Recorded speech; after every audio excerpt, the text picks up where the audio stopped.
Good evening बच्चों, कैसे हैं आप? मैं आशा करता हूँ आप सभी ठीक होंगे और अपनी बोर्ड की परीक्षा की जो तैयारी है उसमें अच्छी तरह से तैयारी कर रहे होंगे। आज बच्चों मैं नया टॉपिक लेके आया हूँ जिसका नाम है अकाउंट ऑफ सेल और इनवॉइस।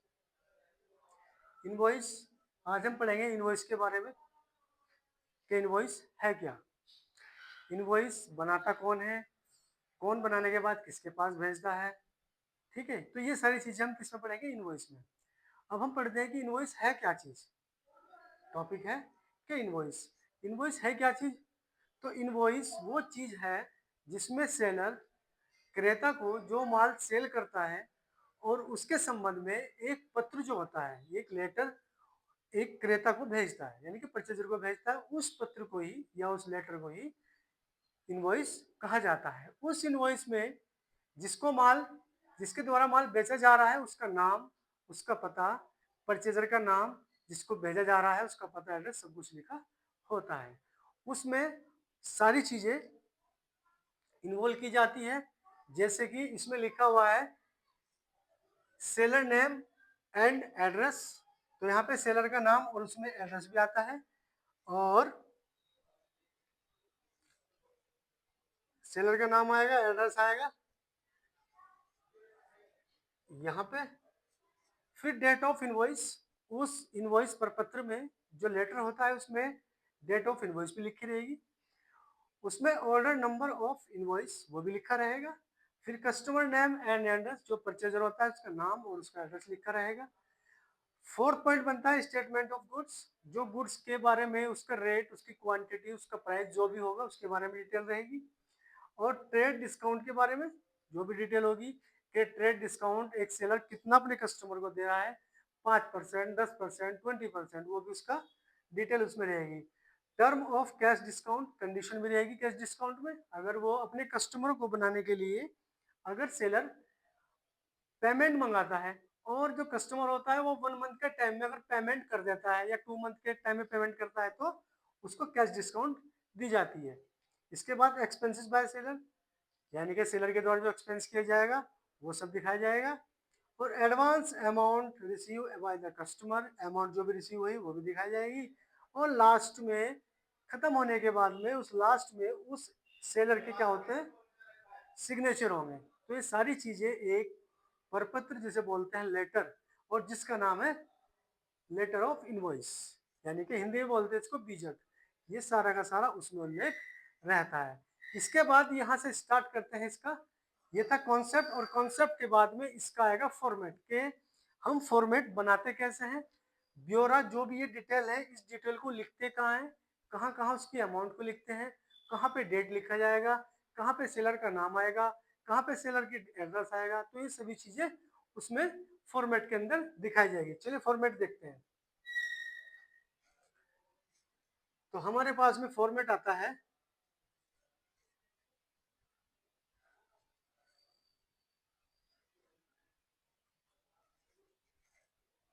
तो ये है हमारे पास में फॉर्मेट। और फॉर्मेट जो आ गया, अब देखिए फॉर्मेट में करना क्या होता है, बड़े ध्यान से समझना है। ठीक है, एक चीज और बच्चों, जब भी क्वेश्चन में कराता हूं तो साथ में आपको अपनी कॉपी और एक पेन अपने साथ में लेके बैठना है। और जो मैं बोल रहा हूं उसको आप एक कॉपी पर नोट करते हुए चलना है, तभी आपको अच्छे से समझ में आएगा। नहीं तो फिर वही भूल जाओगे, दिक्कत होती है फिर बाद में। चलिए, ये आपका इनवॉइस का क्या है, फॉर्मेट है। जैसे ये इनवॉइस है और ये इनवॉइस का फिर फॉर्मेट हो गया। अब इस फॉर्मेट में आता क्या है, एक तो होगा सेलर, तो सेलर का नाम सबसे अब वो आता है, यहाँ पे आएगा सेलर का नाम। जो भी सेलर का नाम होगा वो यहाँ आएगा। सेलर का नाम माना XYZ है, उसका जो मोबाइल नंबर होगा वो यहाँ जाएगा। मोबाइल नंबर कुछ भी लिख सकते हैं, 7906092598। ये क्या हुआ, ये आपका सेलर का मोबाइल नंबर आ गया। जो वहाँ का पिन नंबर होगा वो पिन नंबर भी डाल सकते हैं आप यहाँ से, जो भी पिन नंबर होगा 251001, ये आपका पिन नंबर हो गया। उसके बाद अगर क्वेश्चन में आपको इनवॉइस नंबर दिया गया है या ऑर्डर नंबर दिया गया है तो वो चीज़ भी आपको यहाँ से नोट करनी है और लिखनी है। एड्रेस में जो सेलर है उस सेलर का जो भी एड्रेस होगा वो एड्रेस यहाँ आएगा, जहाँ का वो उसकी शॉप होगी या जहाँ से वो माल डिलीवर कर रहा है उसका नाम एड्रेस यहाँ पे आ जाएगा, और जिस डेट को इनवॉइस है तैयार की गई है वो डेट वहाँ पे आ जाएगी। इसके बाद टर्म दी हुई है कंडीशन, ये कंडीशन लिखी जाएगी। कंडीशन में क्या कहा गया है, इफ 1 मंथ पेमेंट 5% डिस्काउंट, यदि 1 मंथ के अंदर पेमेंट किया जाता है तो 5% का आपको डिस्काउंट दिया जाएगा। यहाँ पे परचेजर का नाम आएगा, यहाँ पे एक्स सेलर है, यहाँ पे वाई क्या होगा परचेजर, वाई परचेजर होगा, जो भी उसका एड्रेस होगा वो यहाँ पे उसका एड्रेस आ जाएगा। इसके बाद फिर आपको एक टेबल बनानी पड़ेगी। इस टेबल में 5 कॉलम होते हैं। पहला कॉलम होता है क्वांटिटी, दूसरा कॉलम होता है डिस्क्रिप्शंस, और तीसरा कॉलम है रेट, चौथा रेट, और फिर यहाँ पे आता है टोटल अमाउंट, यानी कि जो भी टोटल अमाउंट आपके आएगी इनको जोड़कर। तो ये इसका फॉर्मेट था। फॉर्मेट आपको क्लियरली दिख ही रहा होगा और समझ भी आ रहा होगा। तो ये फॉर्मेट बनाने का तरीका है। चलिए अब इस बेस पर एक क्वेश्चन भी करते हैं।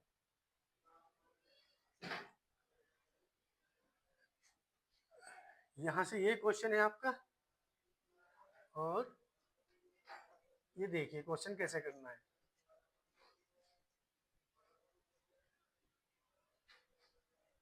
तो बच्चों क्वेश्चन हमारा यहाँ से स्टार्ट होता है। अब क्वेश्चन यहाँ से देख लीजिए, क्वेश्चन यहाँ से पढ़ना है। इसमें आपको ये देखना है क्वेश्चन के अंदर कि सेलर कौन है और परचेजर कौन है। तो यहाँ पे हमें देख रहे हैं क्वेश्चन में जो हम पढ़ रहे हैं, तो हमारे पास में है trade and looms Delhi road Saharanpur. तो हमारे पास में फर्म का जो सेलर है वो ट्रेड एंड लूम्स है, ये लिखा हुआ है, इसको बोलते हैं सेलर। ये हमारा सेलर हो गया, ठीक है। अब सेलर का नाम है ट्रेंड, तो यहाँ टी से डिनोट कर देंगे हम, बाकी नाम आपको दिख ही रहा होगा। इसका जो मोबाइल नंबर है वो क्वेश्चन के अंदर मोबाइल नंबर नहीं दिया हुआ, तो मोबाइल नंबर आप जो भी उसमें लिखा होगा वो डाल सकते हैं, नहीं तो आप इसको खाली डैश डैश डैश लिखना है। नेक्स्ट, अगर पिन नंबर हो तो पिन नंबर भी डालना पड़ेगा, और पिन नंबर नहीं है तो आपको इसे डैश करना पड़ेगा। फिर उधर राइट साइड में आता है इसका एड्रेस क्या है, दिल्ली रोड है, तो एड्रेस में लिखोगे आप दिल्ली रोड, और दिल्ली रोड के बाद में आएगा सहारनपुर, तो सहारनपुर एसएच से डिनोट कर दिया सहारनपुर। फिर इसके बाद ये माल को सेंड कर रहा है, गुड्स किसको सेंड कर रहा है, जनता भंडार सुभाष मार्केट। जो परचेजर होगा उसका नाम यहाँ आ जाएगा, क्या नाम है इसका, जनता भंडार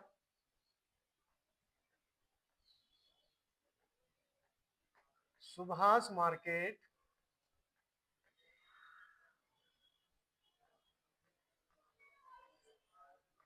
और सुभाष मार्केट के बाद आया बरेली, तो बरेली यहाँ पे आ गया बरेली।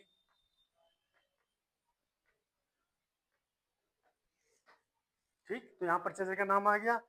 क्वेश्चन में अगर इनवॉइस नंबर दिया हुआ है तो इनवॉइस नंबर यहाँ लिखना है आपको, और ऑर्डर नंबर दिया है तो वो भी लिखना है, और इसको एक बॉक्स में क्लोज करना है। ये हो गया बॉक्स में क्लोज, ठीक है।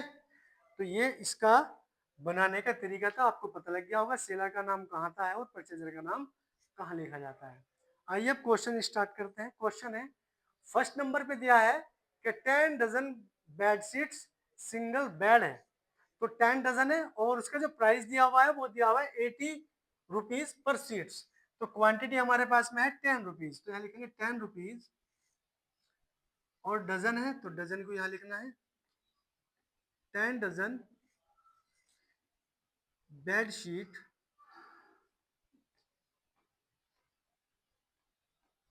ये 10 डजन बेड शीट्स हो गई आपकी, और रेट है इसका 80 रुपी पर सीट।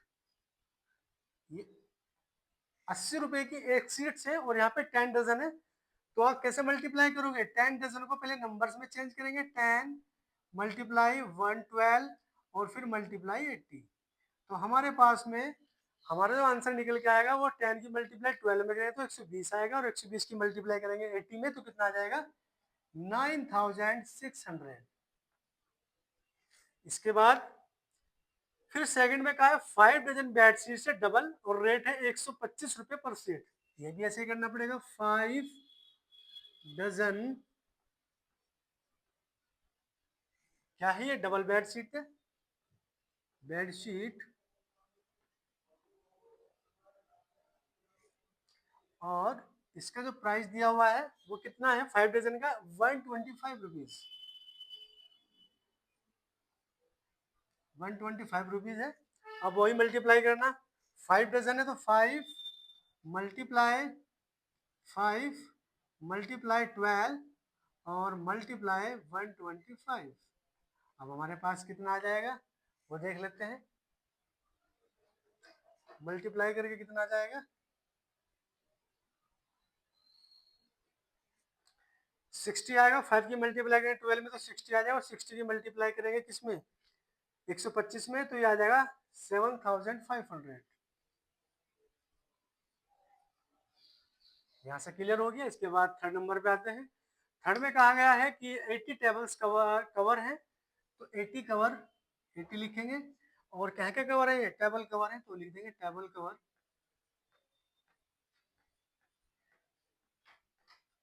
टेबल कवर है और रेट है 300 रुपए पर डजन के हिसाब से, तो रेट हमारे पास आएगा 300 रुपए पर डजन।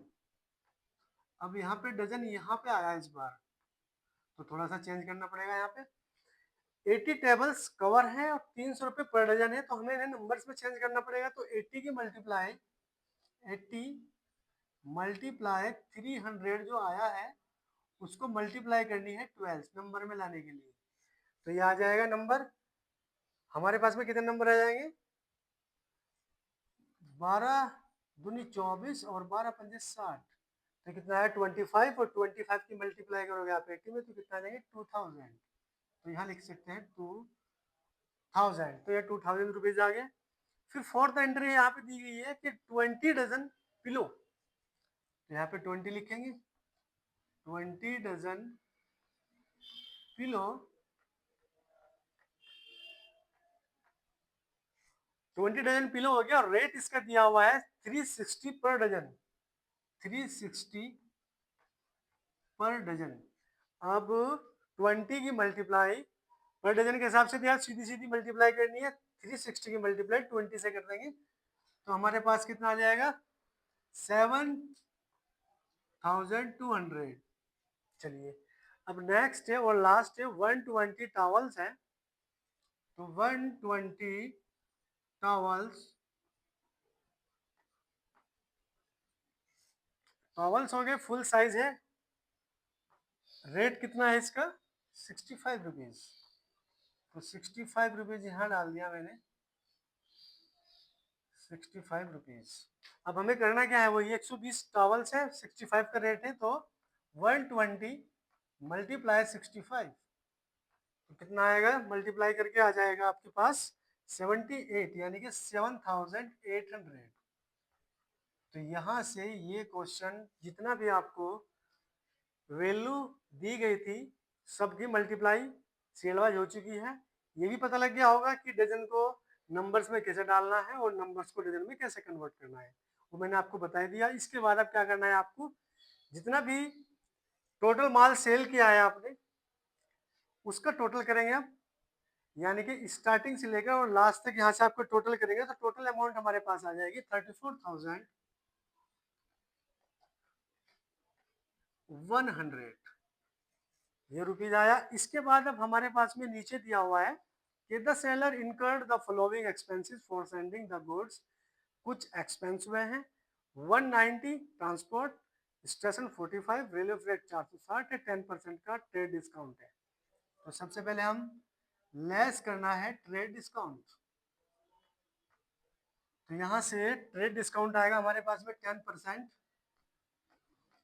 तो 10% का आया ट्रेड डिस्काउंट।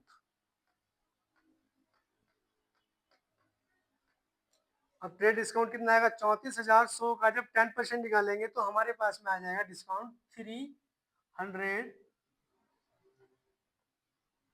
3410 रुपये हमारा डिस्काउंट आ गया। अब हम क्या करना है, माइनस करना है, तो 34,100 में जब 3410 वापिस करेंगे तो कितना आ जाएगा हमारे पास में टोटल अमाउंट में आएगा 30,690 रुपीज़। तो यहाँ से हमारे पास में बच कर आया है इतनी अमाउंट। अब हमें क्या करना है, जितने भी हमारे एक्सपेंस है वो इसमें ऐड करना है। तो एक्सपेंस ऐड करेंगे, ऐड कर देंगे एक्सपेंसेस। तो यहाँ से एक्सपेंसेस ऐड करना है। पहला एक्सपेंस हमारा क्या है, पैकिंग का है, तो लिखेंगे पैकिंग, पैकिंग का 190 रुपीज़। इसके बाद ट्रांसपोर्ट, ट्रांसपोर्ट का आगे भाई ट्रांसपोर्ट डाल देंगे। ट्रांसपोर्ट का एक्सपेंसेस कितना है, ट्रांसपोर्ट का एक्सपेंस हमारे पास 45 रुपीज़ आया है, तो 45 भी लिखेंगे। इसके बाद हमारे पास बचता है रेलवे फ्रेट, तो फ्रेट भी डाल सकते हैं आप, डाल सकते हैं, क्या डालना पड़ेगा क्योंकि हमारा एक्सपेंस है। तो एक्सपेंस हुआ है हमारा 460 रुपीज़। तो 460 रुपीज़ यहाँ आ गया, इनको ऐड करना है।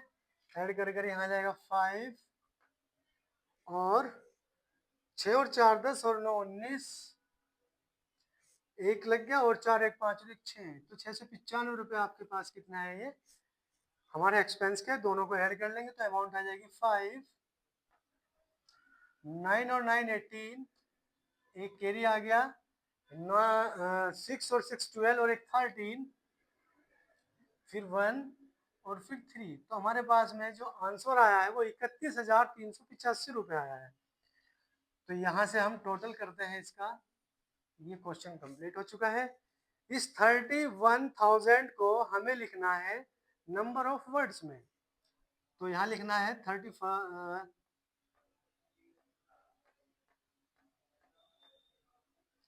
31,300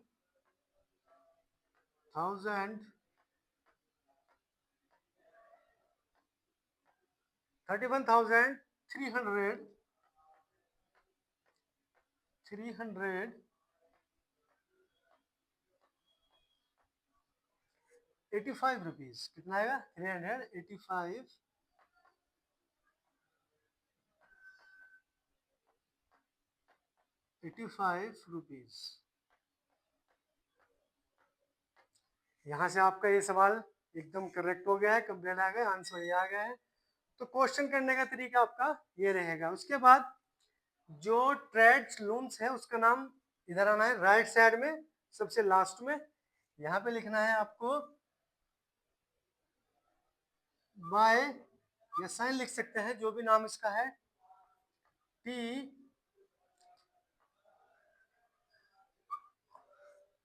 टी आर ई डी, और उसके बाद है ए एन डी और LOOMS, ये आ गया यहाँ पे। फिर यहाँ पे लिखते हैं XYZ, जो भी होगा पार्टनर मैनेजर वो यहाँ पे आ जाएगा। और यहाँ पे लिखना पड़ता है लास्ट में, लास्ट में हम क्या लिखेंगे इस अमाउंट को, क्या लिखना है,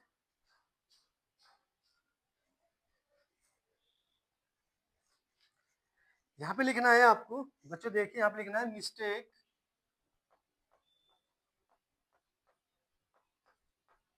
in accounting, mistake in accounting,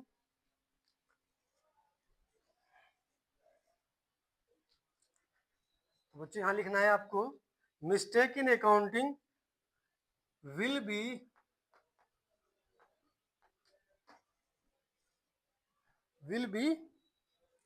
dealt with mutually,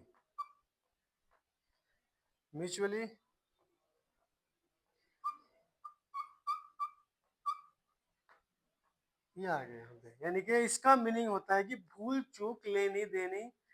यहाँ पे सेलर्स का नाम आएगा, XYZ, जो भी आपका एजेंट होगा या जो भी है मैनेजर वगैरह, उसका नाम आ जाएगा। ये आपका क्वेश्चन है, यहाँ से क्वेश्चन आपका पूरा कंप्लीट होगा। इस क्वेश्चन को आप बता लीजिए। इससे पहले अगर चैनल पर बने रहिए, क्योंकि नेक्स्ट टॉपिक आपका बनेगा। अब हमने पढ़ा है कि इनवॉइस क्या होता है, उसका फॉर्मेट, उसका कॉन्सेप्ट सारा समझ लिया है। नेक्स्ट टॉपिक जो बनेगा वो बनेगा अकाउंट ऑफ सेल का। उसका भी यही तरीका रहेगा कि उसमें कौन कौन से वर्ड लिखे जाते हैं या क्या क्या उसमें आता है, उसका फॉर्मेट बनाने का तरीका क्या है, उसमें माल को सेल करने वाला कौन होता है, माल को परचेज करने वाला कौन होता है, ये सब उसमें बताया जाएगा। तो मिलते हैं नेक्स्ट वीडियो के साथ, तब तक हमारे चैनल पर बने रहिए और चैनल को लाइक करिए और वीडियो को भी लाइक करिए। ठीक है बच्चों, थैंक यू, धन्यवाद। मिलते हैं कल नेक्स्ट टॉपिक के साथ।